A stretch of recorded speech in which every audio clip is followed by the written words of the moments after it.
You know what? Every believer na anay calling nga na-receive ni Lord. Gitawag ka ni Lord. Busa naa ka. Kay gitawag ka ni Lord. Unsa kaya nga tawag ang na-receive nimo?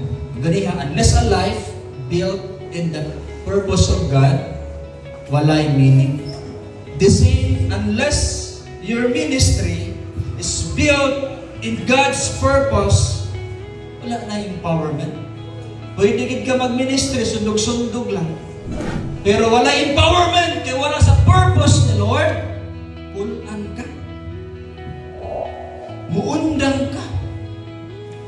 Kaya wala man kay joy in serving the Lord. Because ang anointing ni Lord mautong kalipay. Ang mga Kristohanon nga walay anointing mautong nagpakasala na sa hilom.